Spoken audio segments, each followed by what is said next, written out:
Hello there, it's Ileana at the Awakening Cosmic Reality Show, and today I have a guest speaker who is my friend Roy, and we're going to talk about a few interesting subjects today.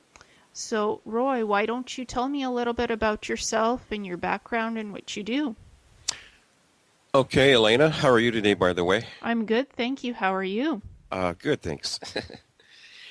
Elena, I'm a lot like most people, or at least what I would consider to most people who consider themselves to be normal when they grow up.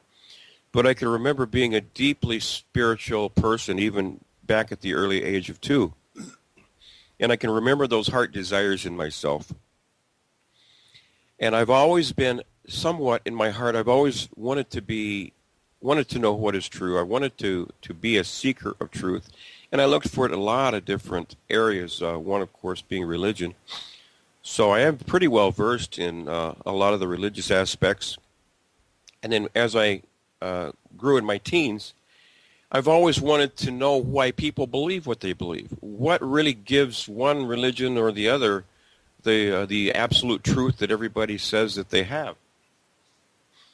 And so I became not just a seeker, but I became a intellectual seeker, I guess, at that point. Not saying that I have an extraordinary IQ, but I just wanted to know why I believed what I believe. And the most silly thing I've ever thought about was these crazy people, and I was always referring to them as a different denomination. These crazy groups over here, they don't know that. They're just doing this based upon their own traditions with their family, based upon what they have been taught to believe, rather than what they've actually known to believe for themselves. So I went to studying, and I found out one time I pretty well had all of my belief structures down as far as, well, why I felt like my area was more perfect. And, so therefore, if somebody ever came up to me, I could say, no, dude, let me show you a little bit more clear explanation of what you should be looking at. I like to approach things from a knowledge standpoint, not just a faith and a trust and a one of those blind faith type of areas like so many people do today. And included, now that just doesn't apply to religion. That applies to a lot of these new age people who are out there floating around in the love and light land, not having a clue of what they're really understanding or what they're really going through, just knowing that it's kind of, oh, we're so sweet, we're so love and so light. And in the meantime, they bury their heads in the sand every time something bad comes along. Oh, let's just send up love and light and don't worry about the bad. And there goes their head right in the sand. And that's what religion causes people to do. It gives them this invisible love and light type of ushy-gushy feeling that completely, pardon my voice, I woke up from a nap about an hour ago. No But that problem. that completely it completely leaves them defenseless against what's really going on out there, and and opens them up to basically any form of attack. And people wonder why they're going through this, or why they're going through that, and why did God allow this to happen to me, or why did this great white blue light not do its job because it was called down into my life, and all of that silly stuff. People don't realize that they themselves are the warriors that have always intended to be, but we've been duped into believing that we have this great invisible force, invisible shield, invisible man, invisible whatever, that's going to take care of us until we die, and then we're going to go to heaven. So I went through all of that, and then while I was going through that kind of a process, in 1978, I began to see 1111 everywhere. And I had no clue what that was, but I knew inside my heart that there was something significant to that. And I would, looking back over my life, Elaine, I can realize that that was my point in my life where it said, look, dude, this is where you start growing up. This is where you start really focusing in on what's happening around you. And at that point, I was very aware. I used to see 11:11 just about every time I would look at a clock. This was before they had the Timex digital clocks although they just started using them on banks. And I could remember those 11, 11, 11, 11. Every time I looked up or went past a clock or looked up even at a normal analog clock, it would say 11, 11. So I began to wonder and would begin to seek out what's going on. And I would ask at that point, I said, God, what's going on? Teach me what this 1111 means. And of course, it was like okay, yeah, but I never got anything. This was 78. And of course, I'd been a seeker of all of the truth events. I remember that back then that Jesus was coming back in 1981. There was some kind of a Jupiter effect. And then in 87 and all this stuff. And I went through all of that, and that whole role played out for my life. But I learned so much in the meantime was that what I learned was to trust my inside and not to look to external things on the outside, because the external things have always failed. So at one point, I remember looking and just laying down one time. And I was very frustrated because I was hearing a lot of information about this energy shield that was out around our planet. And I was wanting to go out and see what was going on. And I'd always heard that, well, people can do this, and I've heard different explanations of how it was done. And you know what? It's some of it might be true for them, but I did have an experience where my soul left, or I should say partially my soul. I don't believe that everything left because I was very conscious, aware of my body. I went out into what I would call the area that this barrier might be. And I looked at it, and it was like an energy barrier that appeared to me to be almost a glass type of shape. And so this, I'm not sure exactly. So in my mind, I was actually handed, and this is going to sound crazy, I was handed out of nowhere a huge hammer. I mean, it was a huge hammer. And I looked at this energy barrier, and I began to knock on it, and to knock on it with this hammer, and to knock, and to knock, and to knock on it.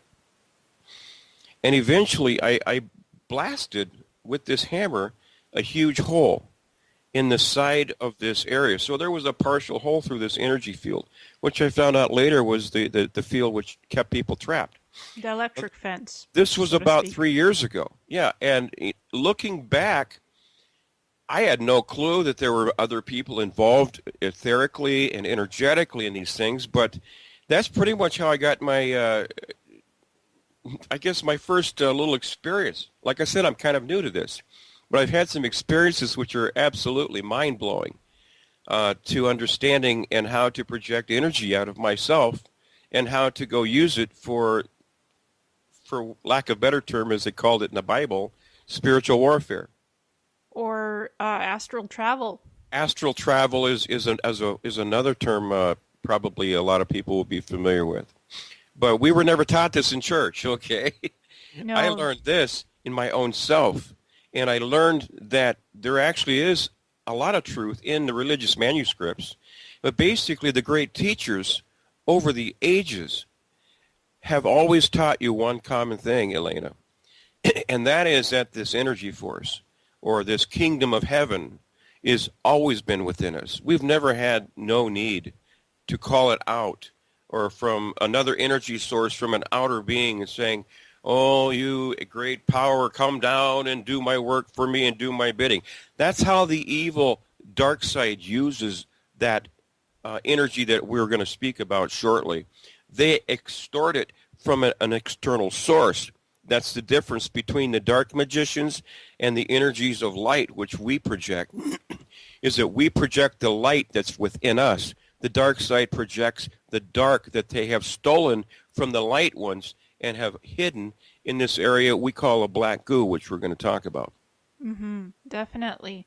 I mean, this electric fence, some Alex Collier, who is an Andromedan contact, he was recently saying that the electric fence came down in December of 2015 And I think that's sort of true because I've been able to get all kinds of information from universal knowledge when I go outside the planet Hmm. in what we will call my astral body, or more precise, my light body, which even goes on beyond the Correct. astral travel. I'm actually traveling. My half of my living life force is traveling in outer space and in free flowing time. And so there's all kinds of ways to get off the planet and see what you want to see because this electric fence is down. Yes, I agree. Interesting, though, that I was not involved in all this updated knowledge about the electric fence. I had heard it referred to as a soul trapping grid, and I have seen like I said, as early as 2012, cracks, and I believe that part of it was put placed there as myself. I believe that it was not. There's no one person that's a hero of any show out here, by the way. Uh, we all work together collectively as a collective positive force, and that is what they've also tried to divide. But just to put that on the back burner right there, we've all had a part in this, Ileana. There's not just one person. It's just not their favorite little group of ET friends that they've collected. It's a collective group saying, no, the cycle is over, and the dark side has played out its part. We have learned from the dark side, and they have learned from us, to be quite honest with you. And that's a pretty big story in itself. But the point is that this whole thing was three years ago I'm talking about. And we're just hearing about all of these electric fences and all these grids and everything coming down today. It is not a part of one group. It's not a part of the Andromedans or the Pleiadians or the whoever's or whoever here on this planet. It's a result of the collective cycles that are simply being fulfilled. And it's time, because of the new energies coming in, that this dark energy dissipates, and everybody's playing the role into what Universal's creator has allowed them to experience. And they're coming back together as one, because we all are one consciousness, whether we be of the dark side or the light side. That's all part of the duality process. Exactly. We're all still part of the one. Exactly. And we've all played out our roles. And all of this is coming to a climax here on this planet, as well as many other planets around not just our solar system, but the solar systems in general, because of the energies that are coming in right now. Yes, everything is changing. More and more energies coming in. I mean, we had Wave X, we had multiple Stargate Hmm. portals open up, and more light coming in, shining down on us. And people hear these trumpeting sounds from the sky. It's all this planet evolving and growing. It's all evolution, and we're evolving as humanity, as a collective race, without even realizing it. Some of us are experiencing all these spiritual or other type of events that are really cosmic in nature. Right. And we see it on the linear plane, but it's beyond the linear. It's free-flowing time that we're moving into. And in this cosmic part of where we are, in the Van Allen belt, whatever you want to call it, it's all energetically happening to us. The planet itself is moving in this part of the galaxy that's very special. There's a lot of light here now for us, for evolutionary standpoint. I agree.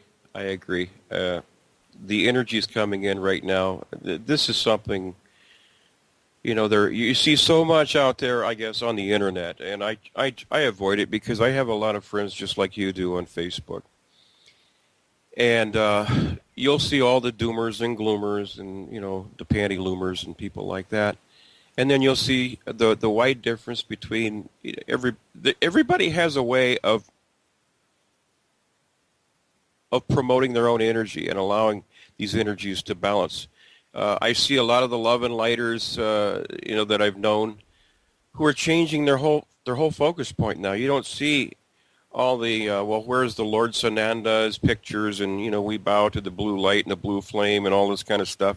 That's all externalizing, and that's okay because that has its process and that has its that has a part in all of this too. I mean, we're all playing out the roles which we were predestined to play out.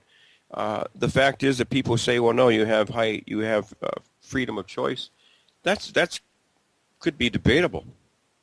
I believe we do have a higher self, which we have contracts with, and we have contracts with a lot of the dark energies, which we've made before all of this thing even took place. Say, look, fellows, we're going to allow you to do this, but after a point, our contract is that we're going to show you that the light is really the prevailing force, and they're going to say, no, we're going to show you that the dark is really the prevailing force, and we're going to put the screws down on you. And it's been a cyclical type of event that people have actually measured in 12,500 year increments. And what I find very interesting, Ileana, is that this is not the first time that we've been at this point. We've been at this point just about every 12,500 years at one point or the other as we cross up the galactic plane and below the galactic plane. And what I found is a really interesting correlation to that. What people call the kingdom of God, the positive events that are happening as we go above the plane, and the negative events as we begin to sink below the plane. It's been a cycle. But the question that I have in my own personal mind is, because this is my first time that I can remember experiencing this, is after the 12,500 years of positive, which we're entering into, what's going to happen? How are we going to handle it? Are we going to handle it like our predecessors, the Atlanteans and Lemurians, or their predecessors before that, the Anunnaki and all the Orion characters? How are we going to handle it when we get to the part where we have to say, look, we're going to go back down into this negative section of the southern half of the galactic plane? How are we going to handle it? That's a good question, which I really can't answer for you. I have some ideas about it. Okay. Well, like you were saying, the soul trap, the grid matrix, people are starting to awaken, right? And Right. remember who they were.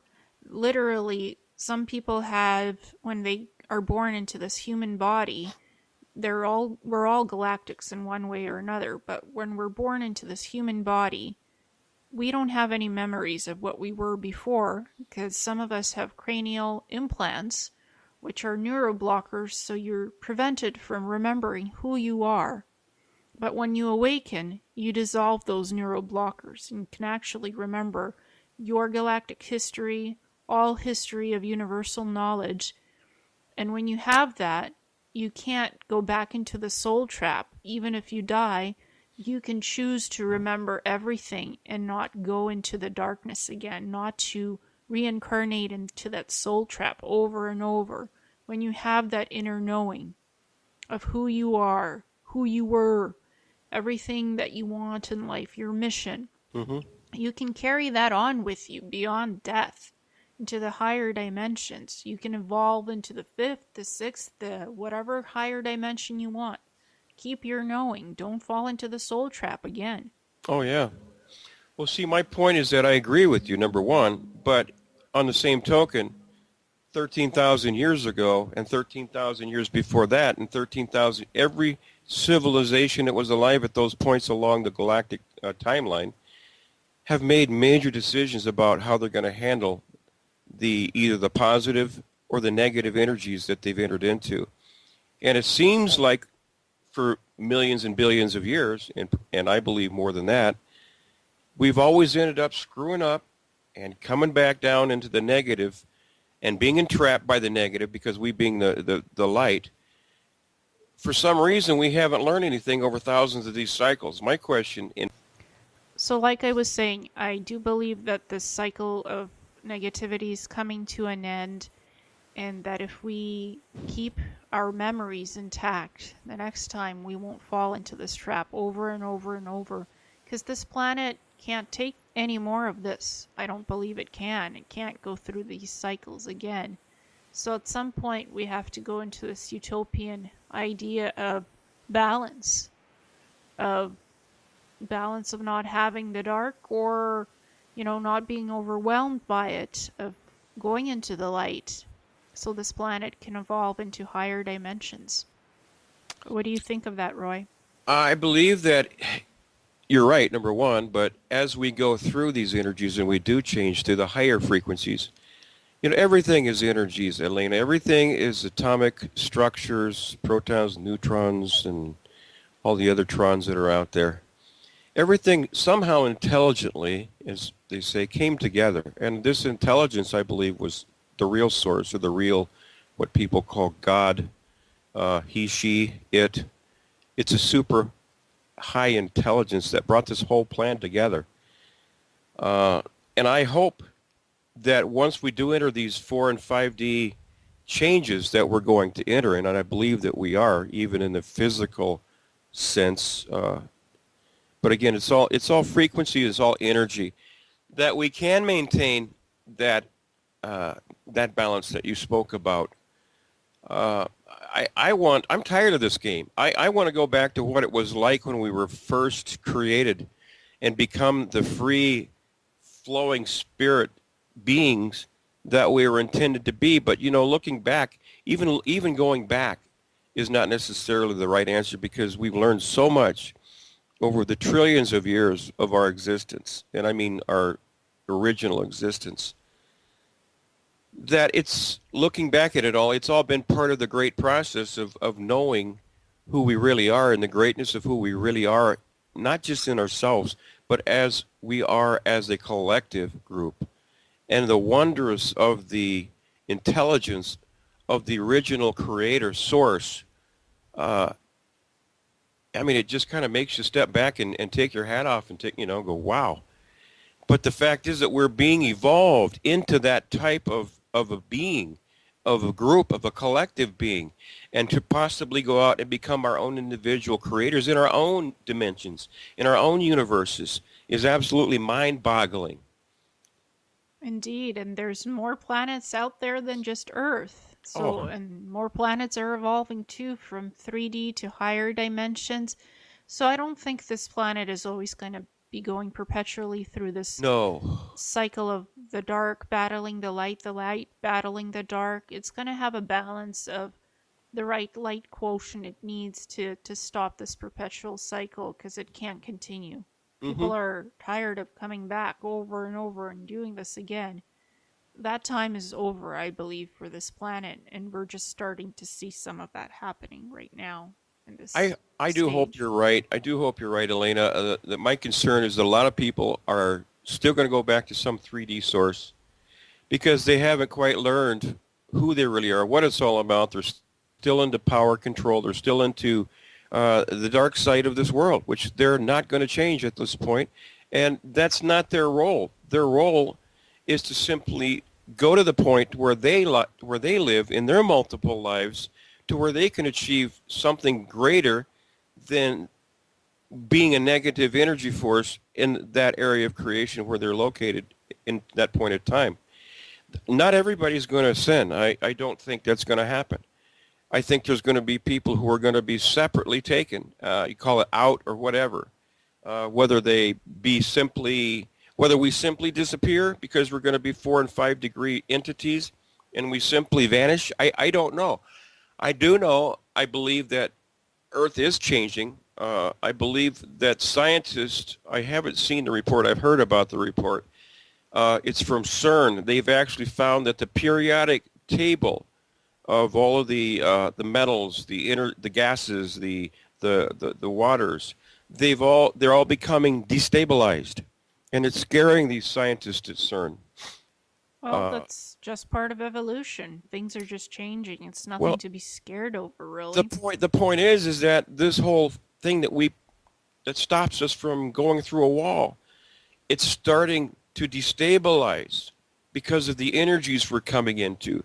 Water itself is oxygen and hydrogen. If those two gases become too destabilized and you separate hydrogen into oxygen, and somehow it becomes somebody puts a match to it, could be our magma of the earth. What's going to happen? You have to ask yourself. I mean, is the earth really becoming this 4D star? I've heard this spoken of, and you have to kind of scratch your head, because coming into 4D doesn't necessarily mean that we're all going to be solid. We're going to be semi, I guess we could walk through walls at that point, is the way that I see it. Semi-solid, somewhat. Semi-solid, right, crystalline type of beings. Yes, and I already see myself as that. Sometimes I am that, and it's incredible. I actually live with 400 crystals in my house, Wow. and some are living in my room, and I am able to interact and interface with them because I am more than 80% crystalline already. My body is evolving with the planet at the rate that the planet is evolving. So, people, what's on the surface of science, people don't even understand most of it, what's happening. Because No, one they thing is destabilizing and something else is stabilizing and being created at the same time. exactly. When one thing leaves, something else comes in, something better, usually. So it balances itself out. It self corrects itself, like timelines as well. They self correct. Something went wrong somewhere, and people try to go back in time and fix it. It creates more destabilization. It's Yes. timelines are so fluidic, they bounce back and correct themselves, unless somebody blew up the planet, that's a little harder to correct. But Uh-huh. it bounces back. Everything bounces back to where it's supposed to be. I mean, there are thousands of universes, thousands of planets, and they haven't self destructed because all civilizations eventually learn to come out of the dark ages and evolve. That's how you learn, really, from your mistakes. If you allow yourself to learn, really. That's how I think of it sometimes. Well, I think you're right. Matter of fact, knowing in my heart, I know based upon what you just told me in my heart that you're right. I feel it. Couldn't put an intellectual uh, property to that, but I can feel things. I learned to feel things now, Ileana. I can tell when a person's BSing me or when they're out there giving a talk on Facebook or YouTube. I can feel through it right away, and I can say, no, that's BS, or there's truth. You can feel the truth in your heart. And that's one of the beautiful things that I've learned in the last 3 years, and it's been a crash course. It's been really cool in a lot of ways, Elena. It's been really cool. I think we've already discussed the black goo issue earlier. Yes, but we'll need to come back to it again. The black goo is. What is the black goo? Can you What tell me I a little what bit I about that? well, I can tell you what my experience with it was Yes, please. outside of my body. This was after I'd learned what I call some of my little tricks, okay, which is really fun, and it's like it's like a Star Wars adventure out there. But I thought I had gotten along pretty well. I learned some really cool little tricks out there in different situations, in different battles. And all of a sudden, now I don't go out there and say, hey, da da da da, I'm going to go out and do battle today. I do that as led by spirit. I call it spirit that leads me into these areas because I don't go out with a specific idea or specific mission. But when I was ready, I was uh, I was taken to this area, and it was a great big, and I remember seeing it. It was approaching me. It was a huge, round, black thing. All right, I had no idea what black goo was. They hadn't even talked about it yet.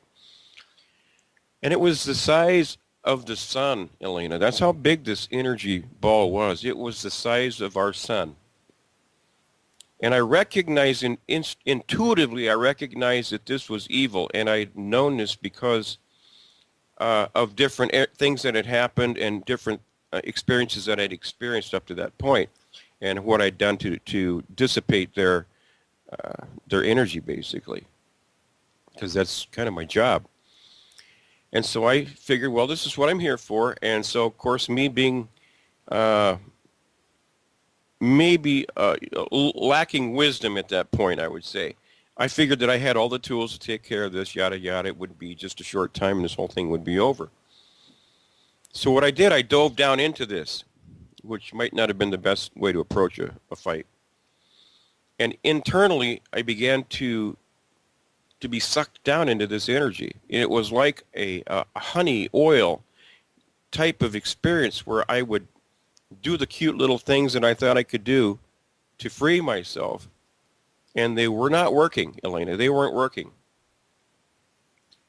all my cute little tricks that I learned to defeat different areas and different powers of the dark side up there, which were very, very powerful, by the way, did not work in this case. And I remember in the middle of all this is a great memory, and this is a great lesson for everybody out there. In the heat of your battle, when all your cute little tricks and all your cute little doctrines and all your cute little things that you think is what's really, on the top cuff of as far as spiritual warfare, when they all fail you, and mine all did at that point, you have to look within, Ileana.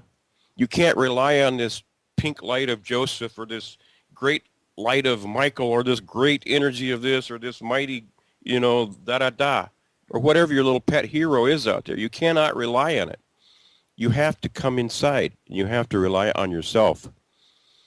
And what I did was that I took the light that was in me, a beautiful, beautiful, strong white light that I had practiced before I had got to this point where I was able to encapsulate my body in this light and project it out and project it back to the earth and literally encapsulate the universe in light, which was this was my mental and my etheric practices.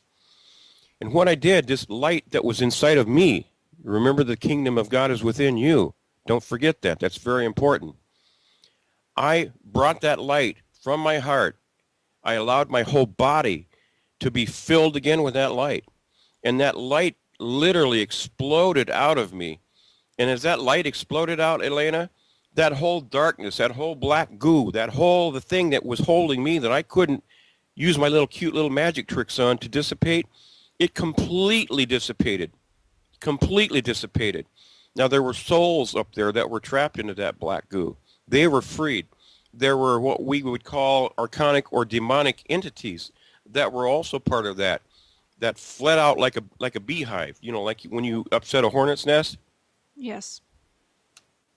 And there was a huge battle after that, of which I was exhausted. I was literally exhausted after. That was the biggie. If a person can go in there and defeat a corporate glob of this, and I believe this was the controlling glob that controlled the darkness out here in our area or quadrant of this galaxy. That was the Galactic Black Goo. It was destroyed 3 years ago and was dissipated, and people are now starting to realize that there is a black goo out there. Because I told this privately to some friends of mine on Facebook, and who were very angelic beings, matter of fact. And they realized in the spirit that there was a break, there was a huge thing, and that actually after this had happened, and this person was not aware that it happened at the time, there was a song that went off in this person's head. It says, "Ding dong, the witches." Remember the Wizard of Oz? Yes. Yes, I do. And that was what was going on in the angelic realm at the time, because right after this, I was able to go up into the angelic realm, and all the angelic beings were celebrating. And they were celebrating, and they were coming up to me personally, and they were actually revering me as some kind of a great hero. And I said, no, no, no, no, no, don't do that. They didn't understand that it's all of us. It's all of our collective energies all throughout time that have got us to this. There's no one person that's a hero out there, and certainly not myself. There's heroes like yourself. There's heroes like Ray and Sam and other groups of people, and people projecting their lights into these situations that are all the heroes. So we all need to stand up and take a bow, because we're all part of the show. Yes, exactly. And this black goo, it's created by black magic from the outside source of energies. Is that Absolutely. correct? Yes, it is. It certainly is. That's the reason for the blood sacrifices throughout the galaxy. Because this is created, they're stealing the energies of the white lighters, and they're putting it into this area of entrapment. And what they do for their dark magic, they draw off of this energy source of us, okay? That's what they draw off of to create their negative control environment. That's as simple as I can put it. Yes, the black magicians. And I've I've known and heard that the black goo is linked to some beings having black eyes because the goo inserted itself into them, and that's why they have these soulless black eyes instead of normal pupils. You know, it's all covered in black. And I've Yeah. heard that this goo is associated with vaccination. Sometimes it's put into that. Um, because can you talk about what mercury does in vaccinations as well? Because that's involved in there too. It's mixed up in Yeah, a bit of mercury. goo, a bit of I'm not a mercury. scientist, first of all, but ever since I was a child, I remember we used to play with it, okay? And we would put it on a dime and watch the dime turn into a beautiful, silvery, shiny thing. And so we used to do that with mercury back before mercury was more controlled. But yeah, it's a highly, highly, highly toxic substance. Now, whether it has some etheric uh, energies, I don't know. You're probably more familiar with that than I am. But I can tell you, just to the human 3D body, you put mercury in it, and it's going to affect your body in tremendously negative fashion. Exactly, and as well the water having fluoride in it and your pineal gland shrinking instead of growing because the fluoride blocks your pineal from working properly. You know, too, in addition to that, I wanted to bring something in about the fluoride, and I wasn't aware of it until just the other day. Mm-hmm. Fluoride actually attracts the aluminum particles that they're spraying in our air. The And it, chemtrails. yes, and it brings it into our brain and literally not just our pineal gland. It affects the entire brain and literally settles on our brain receptacles.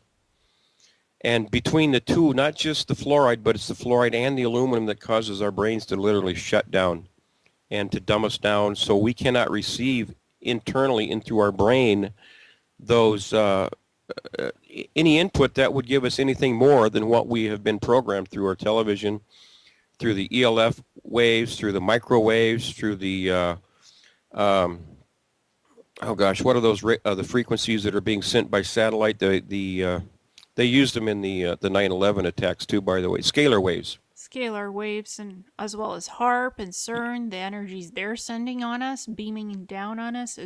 There's so much going on, and some of us being born with cranial etheric implants in our brains that are basically neural implants blocking us from remembering who we are because the veil of forgetfulness, that's where it sometimes comes from, where we can't remember galactic history, our Mm-hmm. own history of us being the galactics. And like you were saying, we're dumbed down. There's so much dumbing us down: the black goo, the chemtrails, the fluoride, the mercury, and the vaccinations. God knows what's placed in the flu shots, even more stuff. Sure. I've heard that there's even human matter in there in the flu shots. There From probably is due to dark energy magic. I wouldn't be surprised at all. exactly, so there's so much going on, and black goose pervasive. You have to fight it with your light energy. You can't depend on somebody else and coming in and saving you. Fight it with all your light source energy, and that's how you learn Mm-hmm. how to do this energetic light battle. Yes, and it's what it's all about. It's all about frequency, and it's all about learning who you are as frequency and as light. And as we progress and we learn that and we allow the light that's within us, Ileana, to shine out, we don't need to call down the powers of Michael or the powers of Sananda or the magic energies from outside, because that's externalizing. And every time we externalize, regardless of what we feel or what we think, it allows that energy to put a talon into our own energy source, which is us. And that's the, Exactly. that's the danger of externalizing. Whether you're praying to God, praying down the holy or dark energies, whatever type of energy they externalize to, Lucifer, Satan, which are actually two different entities which I've dealt with. Uh, it's all externalization. Until we come to the knowledge, which we need to know, knowledge is power. And until we have the knowledge within to internalize our own light, then that's when we start seeing the results. And that's what we're seeing right now. People all across the globe, our light workers, our beings, have been disappointed in all the external points. For example, I think this guy named Greg, I can't recall his last name, he was a channeler for the Galactic Federation of Light. Oh, some of them are not so great. He realized and came back and made a statement saying, you know what, I've been duped, folks. This is all bunk. It's been programmed in me to do this, and I repent of all of this stuff. Basically, my hat's off to this guy because he did the honorable thing, and we're all coming to this knowledge of understanding that it's not through externalization that we receive our enlightenment. It's through the light that's already within us and allowing it to already come out. Yes, we are our own saviors, our own inner light beings, basically. I agree 100%, and I can tell you from a personal hand experience that that's true. I don't. It's not anything that I learned from any religious manual. Although I can look back to some of them and understand that the religious people that were actually they weren't there for religion. They were there to point people to the light. That's the whole purpose of the Buddha, of the Jesus, of the even the Allah. He was there, or Muhammad was there to point people to the light, and people have turned this into a religion, into fanaticism, and now look what it's become today, where it's become a trigger for fear. And even in the Christian realm is no different. Its hands are certainly not free of blood. Look at the Catholic Church's crusades in the Crusade days. They murdered people. Actually, the whole foundation of the Catholic religion, which later became 30,000 different denominations of Christendom, has been started out by this King Constantine, who got together a group of his religious cronies, and they decided what would be truth, what would not be truth, and for one purpose and one purpose alone, that was for control of Rome, so they could unite people under the control of the Roman Empire through this newfound quote-unquote religion called Christianity. Well, the conversion rate was 100%. Did you know that? Yes, and the current conversion rate is technology controlling us, the AI prophets, the AI overlords. Mm-hmm. I mean, some of us have nanonites in our bloodstream, creating viruses, infecting us, controlling our minds. Back then, it was religion controlling us. Now it's technology controlling us to some point or another.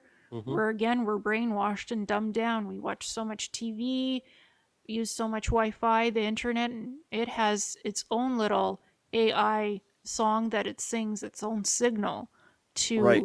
try to pervert us to using more and more technology and even putting it into our bodies. Some of it are saying, none of that, no thank you. We don't want to be merged with technology. We don't want to go the way of the transhumanism route. We don't want to be human/cyborg, blah, blah, blah. That's not us. We are human organic beings, and we are evolving into the crystalline matter Right. of spirit essence. We Right. are our inner light beings. We are organically changing, and that is the whole system of what the original universe was set up on, was organic energies. Technology, although it does have many advantages, I love to go, and people are probably going to go, oh, I love to go warm up things in a microwave, okay, because it's quick, it's technology. Yes. If I get a headache, I don't love to, but I will every now and then take one of these Tylenols or whatever they are. And guess what? My headache goes away. And so, yeah, we do use it, and we do allow ourselves to be part of this to a degree. But I think even those things are changing. Yes. There's going to be a time when we won't have a need for any of that, because our bodies are simply going to be changed into a different form because of the frequency energies that we are entering into. And, of course, anything about I'm not a scientist nor a physics person, but I do know enough about the basics that anytime you enter an area of energy with whatever that energy is, or come in contact with that energy, your body is going to absorb, or your being is going to become go at a rate of that energy. For example, a real simple, my dad was an electrician, and the first thing he told me was that, says you don't want to touch these 2 points, because if you do, you're going to get electrocuted. Well, as a child, I can remember plugging a cord into the wall, and my fingers came in contact with both of the prongs, and right away I felt the power, I guess, of electricity. And I decided I didn't want to do that anymore, so I don't do that. Same thing is that we're coming into these new energies now, and whether we like it or not, we're going to take on the higher frequency energies. Some are going to fight it tooth and nail, and some are because they're not aware of it, and it's going to scare them. But they're still going to change. And the people who don't wish to change, who want to take their fingers off of that plug, so to speak, are simply going to have their life in a lower frequency dimension, I believe. And they still have that option. It's nothing where the universe will force a person to change. It's those people, it gets back to the old adage, for those people who have eyes to see and ears to hear, let them see and let them hear. We have all experienced everything that we need to be at this point in our lives, in our entire uh, galactic history of what our lives were and what they are today. And we're ready to change. I'm ready to change. I'm tired of 3D. I'm tired of the control mechanisms. I'm tired of the lies. I'm tired of the deceit.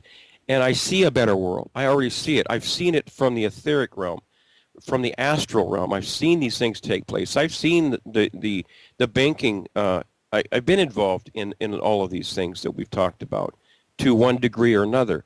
I've seen the fall of the banking industry of this world because it was a war against these in an energy that I was a part of 3 years ago, as well as even the dark energies pretending to be light energies. I've seen that battle and I've seen it fall.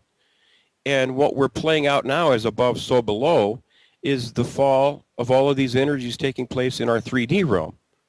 Mm-hmm, And definitely. that's the way it happens. It doesn't just happen here magically. It happens on the higher frequency realm.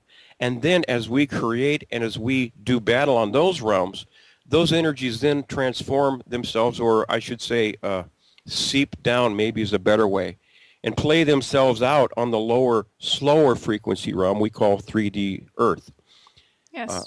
and the Earth is headed for some huge changes, sociologically, economically, spiritually, and energetically. The people are changing. And I feel fortunate to have been part of that, as you are too. Yes. And speaking of changing, how can you use the healing light, for example, to expel nanonites or viruses from your body to heal yourself? I remember we were talking briefly about that, and you have some information Well, maybe I, you I can believe it's share. like everything else. It's all energy frequency. As you project frequency into those areas, the negative areas, the slow and lower frequency areas, those areas simply cannot withstand the frequency. The higher light. Exactly. And they will soon either transform or they will simply say, you know what, I've had enough of this. Hasta luego, you know? I'm going somewhere else into the higher light dimensions to heal myself, then come back to Earth, or I want to stay in the light and that's where I want to be. So there's choices for people. You don't have to be just one thing that your mind thought you were going to be because we're all evolving and moving on. We don't want to be in this stuck in this negative frequency anymore. We're going beyond that, folks. We're all And moving up. that's true. And it is part, in my opinion, it is the pre-design of creation that has brought us to this point. And whether we want to stick here, we have that choice to do that. But why would you want to do that when you can evolve with what the organic creator, okay, for lack of a better term, had pre-designed? This has all been pre-designed for us and quite possibly by us from the beginning. Yes, we all have choices before we come here, our predestining what we want to experience, what we want to learn on the planet. What is the ultimate life mission? What is the goal here? By going into 3D, you learn quicker actually than in some of the higher realms because there you just take it slowly and learn bit by bit. There's no drama, no chaos, nothing to fix, nothing to solve. You just learn slowly. Here, you're constantly learning and fixing and solving and drama and chaos, and you're like, oh, wow, that's the ultimate lesson here. Hmm. And it's okay too. You learn faster in 3D because you have to solve your problems quickly to move on. There's always something else coming up at the end of the corner and you learn again and you go through the rat race as they say. but you don't have to do that if you don't want to. You learned your life lesson, move on to something else. Think positively, act positively, do the positive thing in your life, and it's the light is there for everyone. Yes, and that's so important that you said that. It's that internal light that we allow to come out, and there are actually exercises that people can do to do this, and they're actually taught by Jesus. He said, "Let your light shine before men." He brought that out. He said, "The kingdom of God is within you." That was his big teaching, and I love that part of what his job was not to bring people to this salvation message as was so distorted by the Constantine Council of Nicaea, but it was basically he was trying to draw people into a state to where he could teach them to honor creation. Honor, you want to call it God, that's fine. You want to call it source, that's fine. It doesn't matter what you call it. But he was teaching men to honor that creation and simply do the right things and let the light that's inside of you come out. And it's a very simple concept. You can mentally practice these exercises. You allow the light in your heart to become inflamed, so to speak, maybe for lack of a better term, and then you allow it to fill your body, and then you can project that light out into any person, into any situation, and not just individually. You can do this on a large scale to the earth itself and help the earth heal herself because she needs healing as well. And you can bring this light from the earth and you can illuminate the entire planet, and you can extend that out to the solar system, and then extend that out to the galaxy, and extend that out to the multiple galaxies, and extend that out to the next universe or to the dimensions above.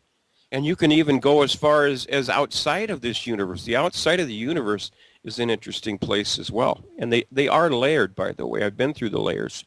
And Exactly. they do have very much like a cell. They do, each layer has a cell membrane as you go through these dimensions. It's interesting how they protect themselves, and as above, so below. You want to Exactly. you want to know what the universe looks like? Study the human body. Oh, yes. And like I was saying before, the human body has some things that aren't natural right now, like nanonites. They self replicate. They're like Hmm. little microchip machines in your body, but you can expel those with the light, folks.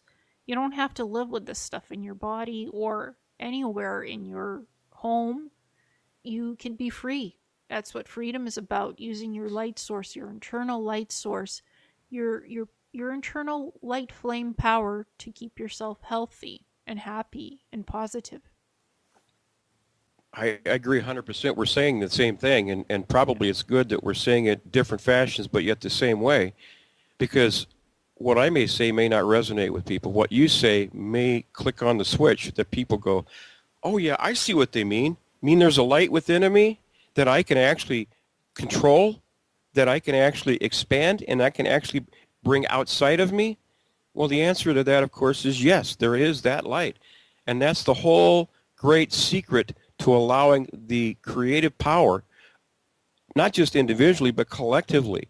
When we connect our lights together, Ileana, two of us connecting does not multiply the power times two. It actually multiplies it in many multiple fashions. And when 1,000 of us come together, it's like a million hydrogen bombs going off in the energetic realms. So that's the beauty of how the spiritual laws work. It's not like one, it's like 1,000 to one. Every time you put your light out there, it's like you become the power of 1,000, and it multiplies exponentially over that as we as light people become together and collectively put our energies together. There's nothing at all that can't be worked out, nothing at all that can't be changed, nothing at all that can't be created. Exactly. And our words, our thoughts, and our actions have power.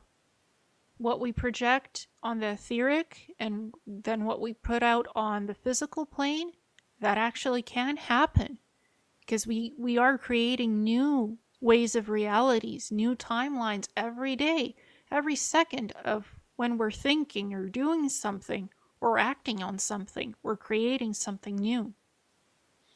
And also keep in mind, too, that there are 3D energies that are playing out on planet and will continue to play out until all of this transformation takes place.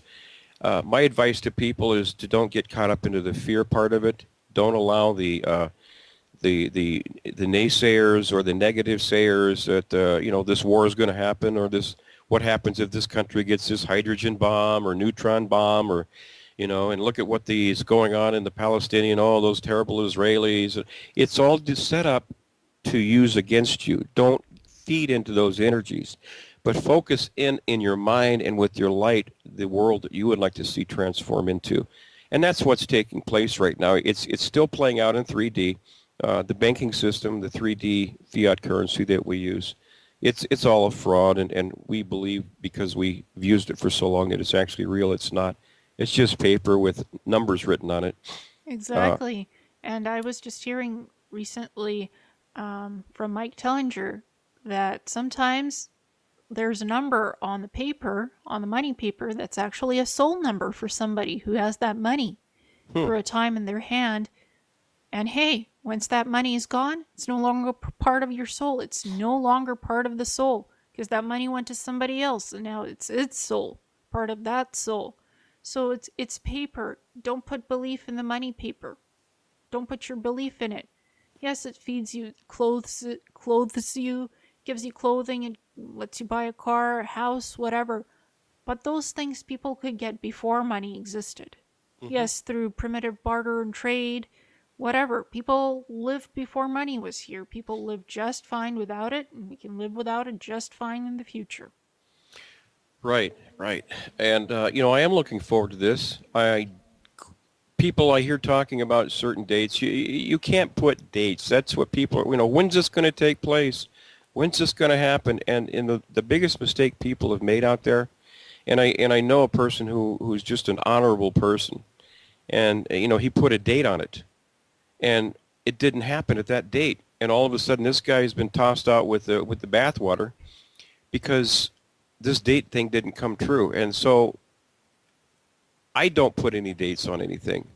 I hear people placing time schedules and time dates because that's our natural inclination to do so as humans, because we're so programmed on this clock setting that we've lived through all of our lives with.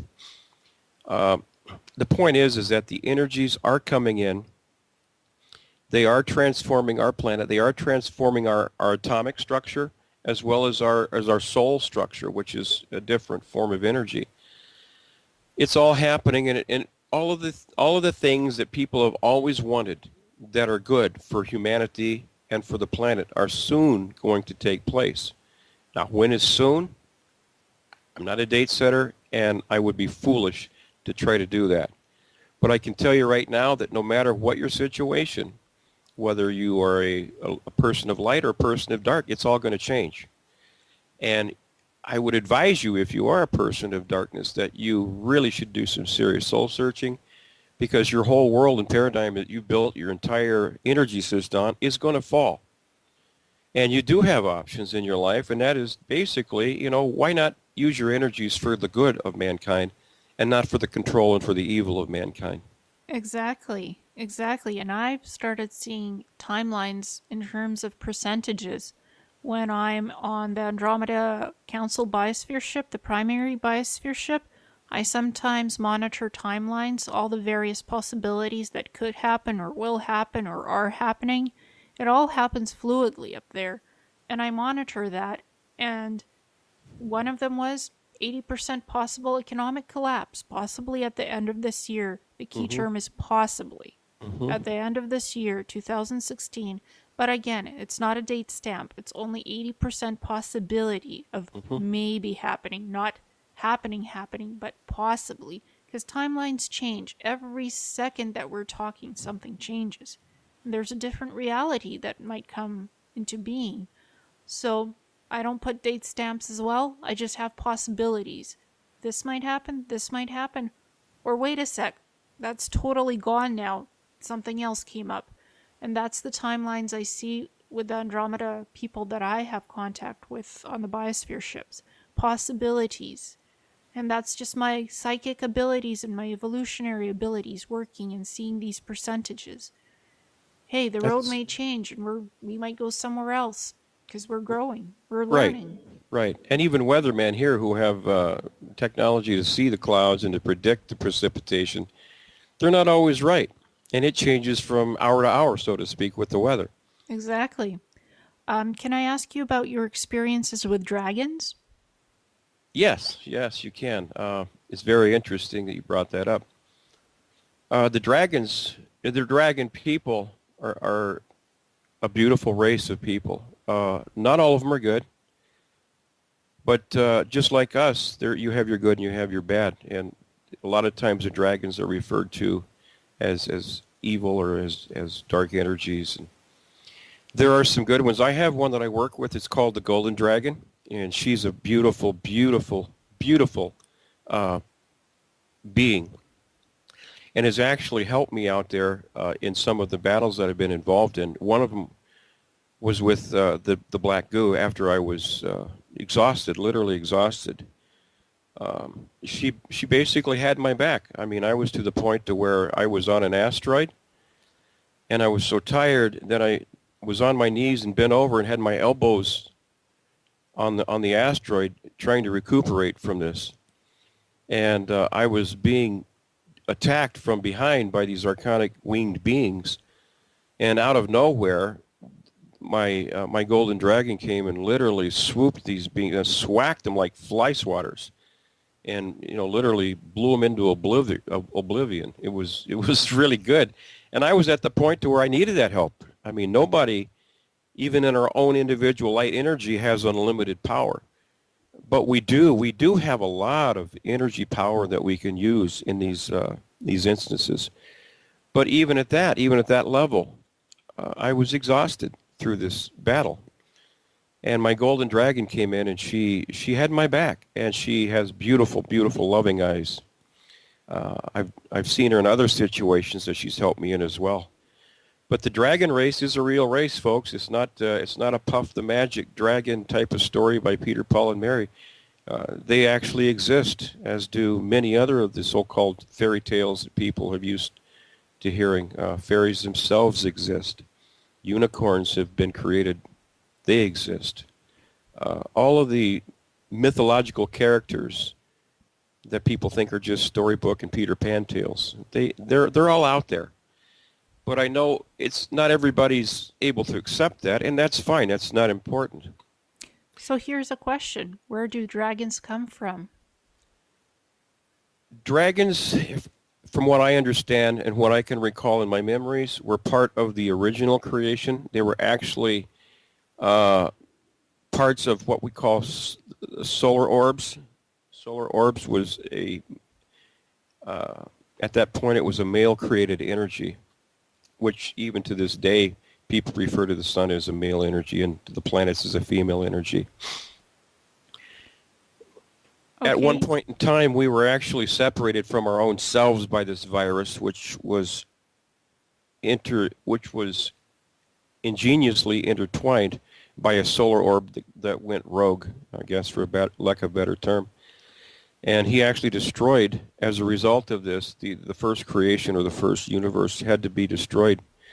And he and his evil cohorts, which was actually a type of the, quote, fall that we read about that were taught through so many of the religious manuals. There actually was a fall. It wasn't Satan. It was not that, although he's been branded as as the main culprit. It was a high powerful ranking solar orb. Uh, he actually has a name, and we've heard of his name in Egyptian mythology. And he's taken on many different forms. He was actually a solar orb and became a part of the dragon group, which was created by creation. And this was created, in my memory, it was created around 67 trillion years ago, this first universe. And we were all male/female beings. We had a mind which was able to do thinking processes, and we also had a heart. And the two were connected together, the heart mind and the head mind. And we had a female and a male side inside of each of us. And when this entity introduced this virus, it separated the male and feminine. And that's where a lot of the problems we see today are derived from, was from this viral split. And it actually almost destroyed the entire creation. Yes, it took the planet down from 12th dimension to 5, then to 3, almost even 2, and the planet had to be put in stasis for it to not blow up, literally. Yeah. And now we're building ourselves back up from going down to going up again, and finding that inner and outer balance between the male and the female perspectives, the yin and the yang, and balancing them so we have both in unity combined together, not as separate entities, Hmm. because males and females, they have both parts, and you can combine both parts, and you can feel emotion, you can go through emotion through the stages. You don't have to be the tough stoic male or the little old lady who cries. You could be whatever you want to be, folks. I can see this coming together too, Ileana, as we progress up through into the higher frequencies where eventually everything becomes one again. I can see the unity as it was in the beginning becoming uh, the ending story in all this beauty, or perhaps even us becoming unified with ourselves, learning throughout all of the history lessons and all the memories. Perhaps we're going to go out and become the next little creators out there. I think that would be interesting. But again, I'm just speculating at this point.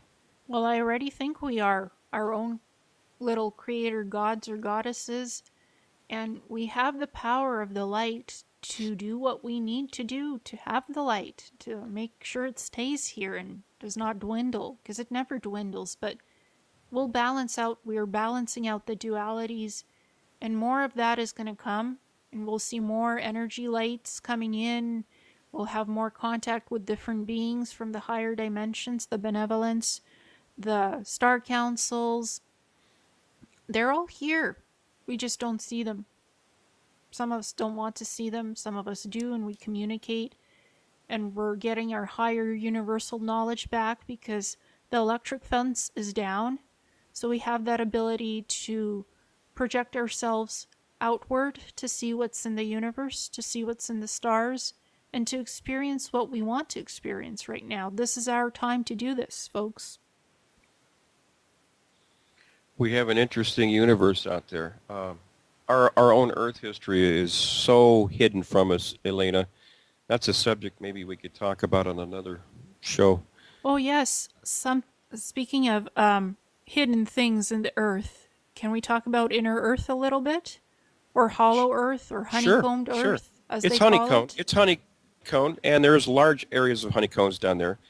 And I have seen the outside, and I've looked back, and I've seen, and NASA's lying to us about the shape of our planet. They are actually, that's what I don't think, they don't want us to know, and I think that's what they're actually hiding behind in all of the projections of what they've made the Earth out to be. But yeah, to keep it simple, I will explain a situation that I had. At one point in time, there was a planet called Tiamat. You can call it, it goes by different names out there. I think, what was the other one it goes by? There's also Maldek, another Maldek, yeah, planet. it goes by that name as well.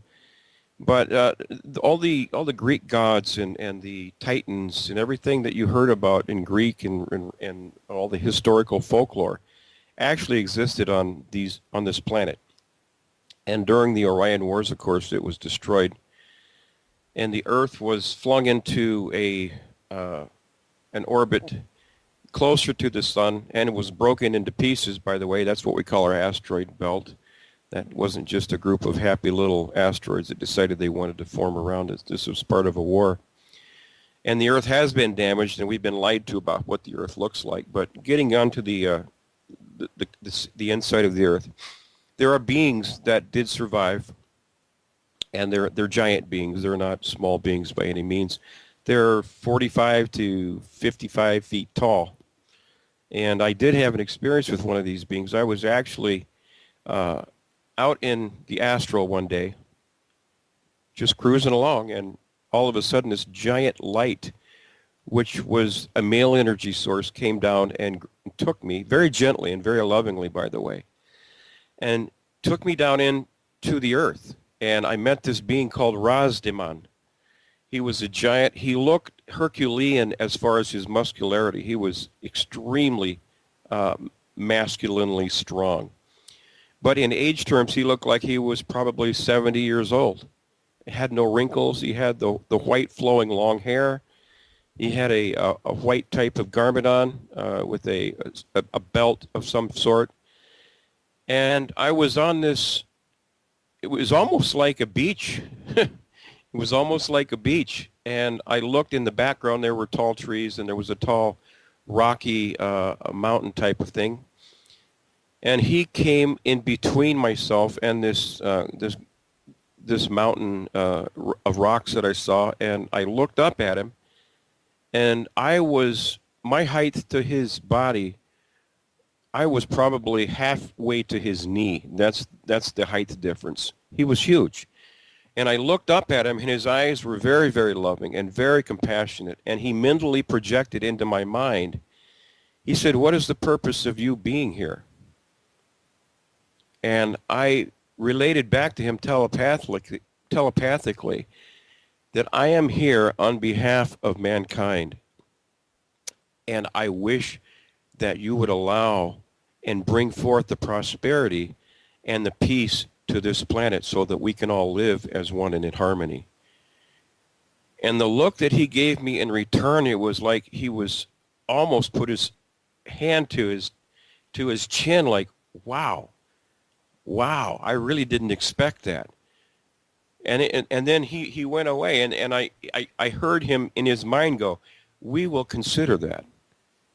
But what I did, I meditated on my relationship with this giant, and he was part of a past life that we shared together when the dinosaurs, which were actually the pets of these giants, they got out of hand and they were manipulated by genetic experiments and turned into these ferocious characters that we see now as being Tyrannosaurus Rex and all the other groups of dinosaurs. They needed to be controlled, so there was at one point an all-out destruction plan, and I was part of it as well as Razdiman, as well as many other people on the planet at the time. But anyhow, that's the story of Middle Earth. That's my experience with that type of a being, and they are beautiful, they are wonderful, and they're very caring. But they're not going to come out and intervene. It's time for us to do this. We've got past that point of needing somebody to grab our hands. But there's a group that we're going to meet with too as well from that part of the earth. Some people call them the Argothan Network and that type of thing. But they are giants, and they are loving, and they do have some very good technologies. There is a lot of gold down there, by the way, for the people who love that kind of stuff. It's going to become just like sand in the future. The value of gold is simply going to be something we can decorate things with if we wish to do that. If the Rockefellers and Rothschilds and the rest of the people running the planet need more gold, we'll just give them more. Well, and I just wanted to add a little bit to that. There's a lot of different inner Earth groups. Some of them are breakaway civilizations who were here during the beginning of Earth, when Earth was first created. Yes. So they witnessed all of these falls, these changes, all these evolutionary experiments that other ET groups have played out here on this planet. There's 22 experiments that they were running and still running. So these groups have seen so much, and there were a lot of cataclysms on Earth, so these beings went underground, so they wouldn't be involved in our political situations, the wars, because they don't really blow things up. They didn't want that on the surface, so they went down into the caverns and built them out into these beautiful biodomes, into these natural habitats. So they have many different healing technologies, cleaning technologies, the 0 point energy technology, True. self-sustaining. They are self-sustaining. That's what they have for technology. They know how to grow pure, clean food, how to create pure, clean water. They have all of that. They just don't want to be mixed up with us right now through what we're going on the surface, because they've basically isolated themselves and they have pure DNA, like pure. Mm-hmm. They're in isolation by their own choices because they evolved separately from us on the surface and because they're not exposed to the radiation on the surface of the planet. Like what we get solar radiation, we get cosmic radiation, all sorts. That's why we're shorter, like up to 7 feet tall, potentially, we can get. These guys are not exposed to radiation under the surface of the planet. Mm-hmm. So that's why they're huge. They're tall. That's part of Earth history that some folks don't know.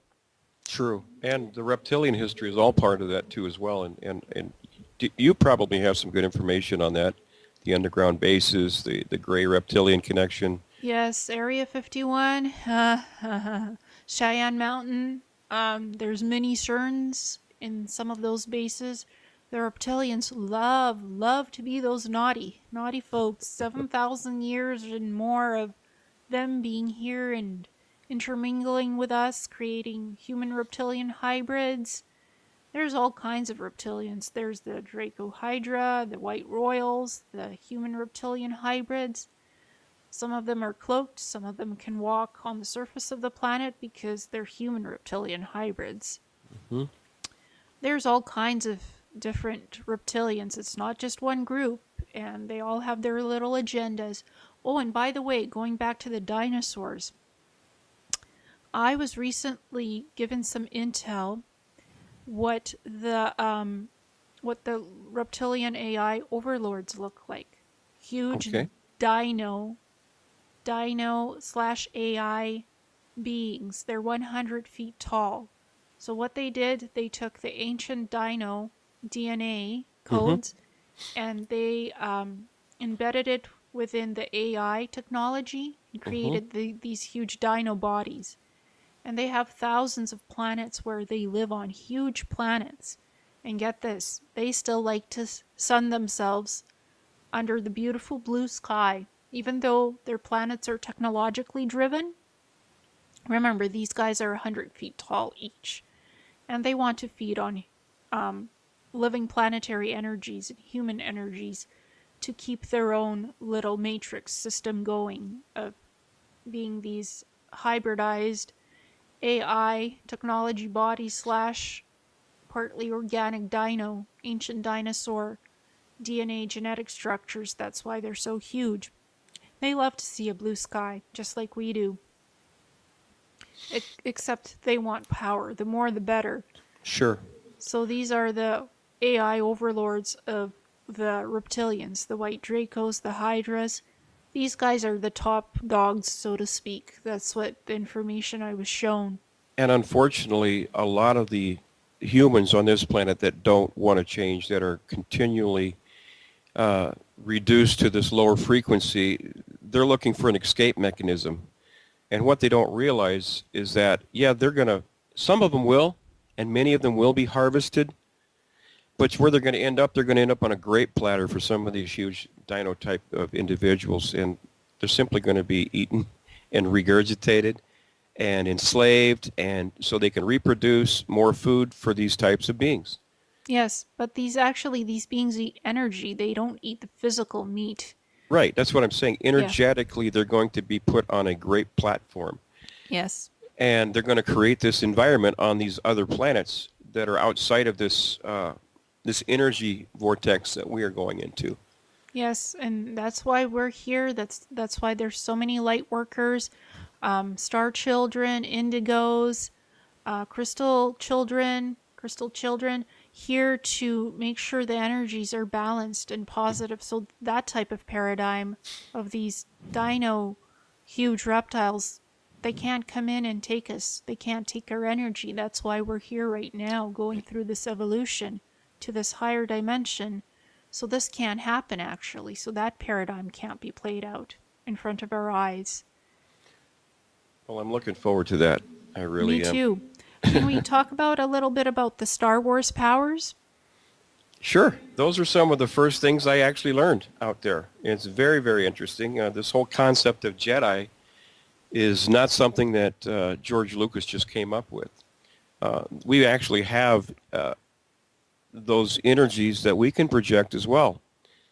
And I was taught this thing over a period of time. And what I'm taught is that as we need the weapons, they actually become, or they become part of our arsenal.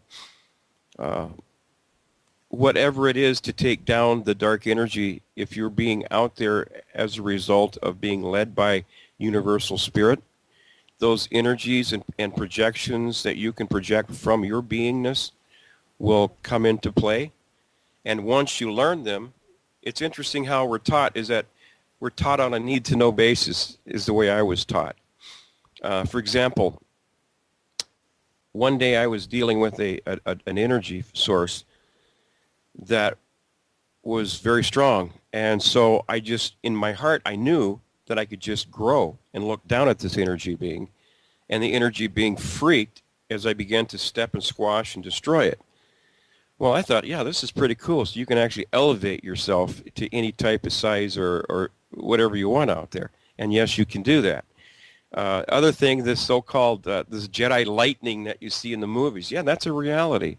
There's other things beyond that. You can project energies that goes out, at least in my case, it goes out in waves that look like once you put a pebble in the water, it creates this wave that goes out, and anything that wave comes in contact with literally takes the energy that it came in contact with and disassimilates the energy into its original form, and it goes back uh, into the universe and is used to be created for another type of being or object or whatever it's used for. It's reused again.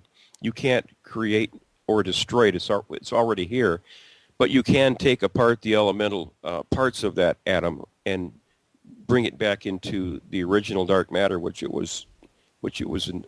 came from. By the way, all creation comes from dark matter. And it's not bad matter No, either. it's not. It's the creative matter of the universe, is what it is. It's the soul spark that our souls are, really. Yes. And I saw dark matter. I actually frolicked in it. Some of my friends, Analea and Sinea from the Andromeda Council, Hmm. they were in a spaceship. They were literally in a dark matter nebula. And what they told me is, don't go in here. You'll feel wonderful, energetically enthused. You'll be energetically enthused. That's what they say, because you'll get so much energy. It's like a surgical uplift of energy. You'll feel so vibrant, but when you come back into your human body, your soul spark comes back into the human body, it's going to feel like you have third degree burns. So you can't float around in this. We're measuring this stuff right now because somehow dark matter is tied in with how the timelines are changing. So they said, we're measuring this. So we're studying it, but you can't, it feels so good to you energetically on the etheric level, but it won't when you come back into the human body. So don't Right. stick around too long. Yeah. This is some of the technology that Keshe, the Iranian physicist, is talking about too as well. I don't know if you're familiar with him, but he uses magnetics and this dark matter, and he can basically create free energy using this, which is, it's obviously been here. People in the underground areas know that. But he's offered the patents to all the countries of the world, and people right now are starting to make the prototypes, and they're actually working. Keshe, Keshe, I believe, is Keshe. Kesh He has a, Foundation, yes, yes. Keshe Foundation. Yes, I downloaded his patent to how to do this, but most humans are very confused. They have no idea how to apply this application once you build it Hmm. into the home because you plug it in and it's still part of the electric grid, but over time it it's very interesting. It's not dependent on the grid anymore once it's set up over 3 weeks.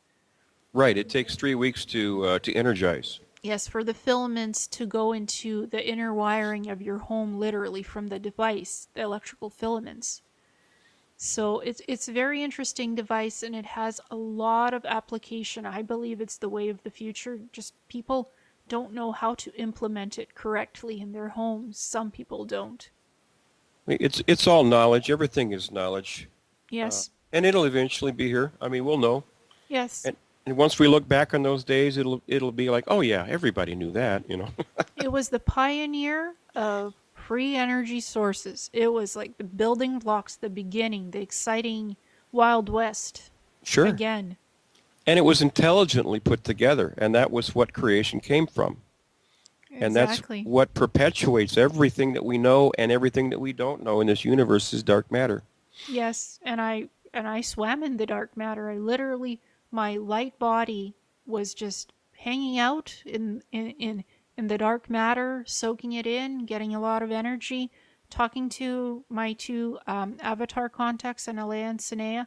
They were actually in a physical ship, and I was floating outside of the ship in my light body. Wow. Yeah, so that was interesting. We were having our conversation in this dark matter nebula. I did see that, and a lot of it exists predominantly outside of, I know that our universe contains a lot of it, but outside is very, very dark. And that is a lot of it's an unlimited resource, and it goes on forever and ever, as far as I could see outside. And yeah, there is an outside of the universe. It's different from what has been described through other people. I saw an area of just darkness, and I saw small lights. I'm trying to describe this. It's been a while, but I did see it's like a crystal light city that's out beyond this universe. And I did see one of my golden ship that I had out there as well. It's a beautiful golden ship, and it rained golden snow, like energy's coming off of it, and it's really nice. I've gone out there just to relax and sleep. I have a question for you. Where does the Stargate technology originally come from? Stargate, that was time technology that was handed down through the higher essence. In my knowledge gate, it was handed down through the beings, the higher beings that were responsible for creating the universe as we have seen it, at least at this point. The 13 parts of the zodiac, I believe, are representatives of these higher essence beings. There wasn't just one individual that created all of this, as people would like to project in their religious manuals. It was several individual essences that got together in kind of a huge think tank. And you want to know what their essences look like, take a look at your own essence. Everything was created pretty much in humanoid form. Now there's other areas that are not humanoid, but there's other essences as well that were taking place in that. But what we're familiar with is vastly humanoid in our area, in our quadrant. So these Stargate technologies, there's these portal gateways. Were they lost during the Orion Wars to us? Yes, they were. It was part of the manipulation of the Orion Queen, with in conjunction with the Dracos and Reptilians, and the Doc. Matter of fact, the golden ship I was speaking of was one of the bargaining chips in the war. It had to do with a ransom type of deal for a royal bloodline individual. And that, along with the timeline technologies, was turned over to the dark side, and at that point they used it against us. And you've heard about the Doc Star, the Death Star. Yes, I have. That was the golden ship that was used to destroy Tiamat in that war. Wow. And it's a terrible memory. I don't like talking about it. Oh, that's fine. I just wanted the general background because people are really interested in Stargate technology right now. It's in many movies. I mean, the original Stargate SG-1, Stargate Atlantis, other movies. I mean, it's predominant.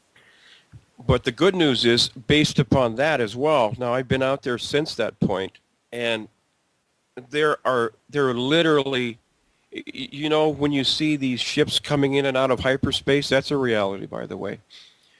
We have billions upon billions of these ships that we're on standby for what we're experiencing right now in this final stand down part of the light versus the dark. And this is really what it's coming down to. And all these entities, these beings, are all now within our own quadrant, our own solar system, and they're just standing out there on standby. And the people who think that the dark is so scary, they have no clue what they're up against. They have no clue what they're up against. The light can overwhelm whatever dark brings anytime, any place, in any type of fashion. The dark has basically lost the war. The light side projected energies with all their beings included this is basically the culmination of the great event that began trillions upon trillions of years ago, where these dark energies have been trapped down into our quadrant, into our area, and now the final cleanup is beginning, and it's going to be great. It's almost the story out of the new heaven and the new earth concept that you read about in the Bible. It's basically what it's coming down to. Exactly. And back to the Star Wars powers, we have light beam abilities. We can zap the negatives with light beams, with these Absolutely. different rays of light, and they just disappear because they can't withstand being in that light energy, and modulating the different color sources of the light beams, like blue, purple, Mm-hmm. modulating those together, that creates extreme, beautiful, positive light, and it's light beam energy that destroys these negatives. They can't Yeah, stand the light. yeah, and they literally dissipate into nothingness. I've seen it. It looks like a big firework that goes off from a 4th of July, where you project these energies into these negative entities, and they literally explode like one of these huge fireworks, and it's really kind of fun to watch. And their life energy source is recycled back to source energy Exactly, and that's how it works. You got it right on the nail. to create creation again. That's exactly right.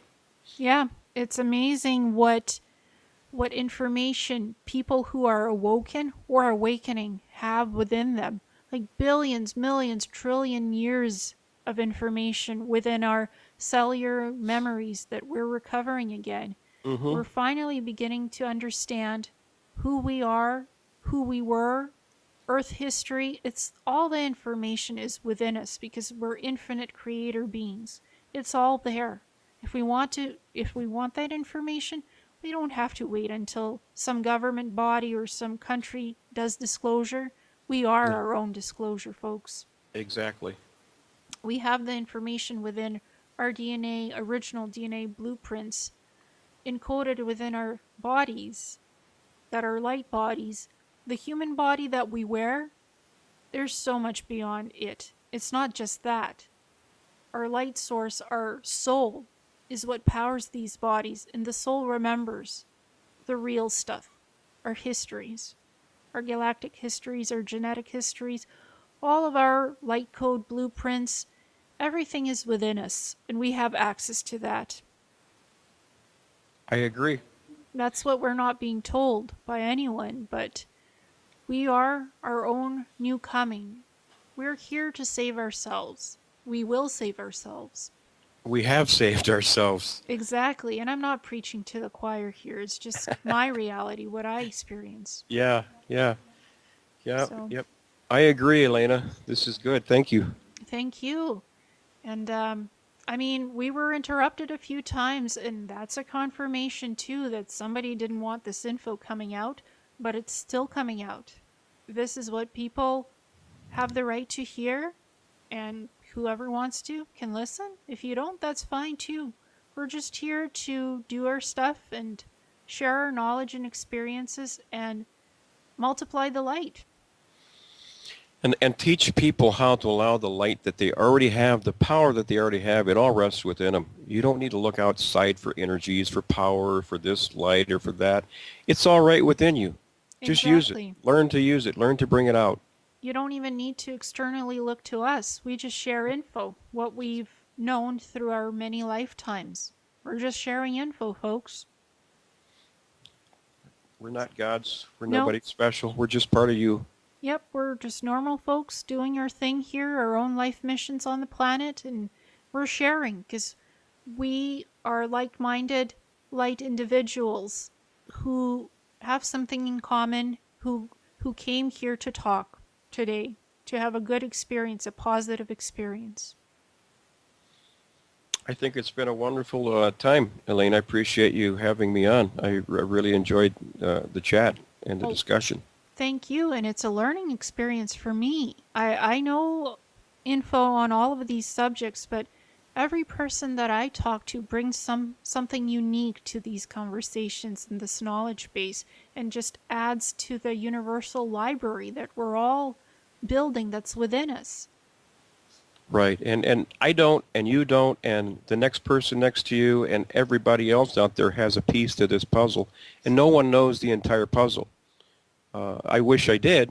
I would like to know more, and I do learn more as we do interact like we're doing here, and listening to other people who are experiencing similar things based upon their experience, because we in this human form cannot experience everything in this short moment of time.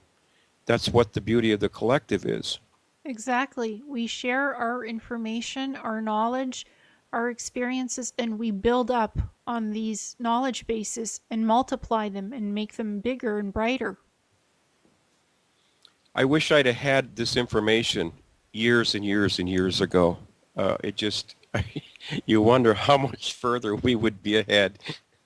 I know, and everything has a pattern. Like the black goo is somehow connected to the Mercury and the human factor. Like these vaccines and flu shots, they have human DNA in Hmm. those things as a base coding Doesn't to make doesn't them. surprise me. It's all dark magic there. Exactly. It's dark matter connected to the chemtrails, to the nanonite technology, black goo, whatever else, like HARP, CERNs, they're all connected. It's a pattern that we're breaking, folks, right now. We're breaking those patterns. And the good thing is that we're winning, and we have won. I've seen the outcome, Elena, because you and I are involved in this. When something happens, it takes place for a specific purpose. My job is to help this purpose in the astral take place on this earth. And a lot of the battles I go through are battling the energies of what we call the dark ones on this earth. Uh, and every time those energies are destroyed, something bad happens to the dark energy institution on this earth. Uh, the religious institutions are coming down. The money systems are coming down. The banking systems are coming down. The governmental corruptions are coming down. Yes. I have gone into and personally visited with some of our quote unquote world leaders, and I put them on notice. And you'd be surprised how quick a world leader, how fast a world leader pays attention when you wake up in their bedroom at night, and you grab them by the neck, and you look into their eyes. Their eyes turn as big as saucers, and you give them a firm warning, and they've all been warned. And It's it's time for change. It's exactly. time to turn to the good side. It's time to get rid of that dark agenda that you're doing. Yes, you're put on notice by surprise. And when they're surprised, that's when things get interesting. It's like you and I are making positive connections on this show. We're bringing positive energy to the whole collective of this planet by sharing information that to us feels like true, honest info that we have. It's not information we're getting off the internet, by far no means, no. This is our inner knowing information coming out from within us to outside of us. That's the way it works. Exactly, folks. Exactly. And thank you, Roy, so much for coming on the show. This is very informative and interesting. I had a great time, Elaine. I appreciate you allowing me to share this. Me too. We'll do it again sometime. Sounds fine. Thank you and namaste, everyone. Until next time. Goodbye.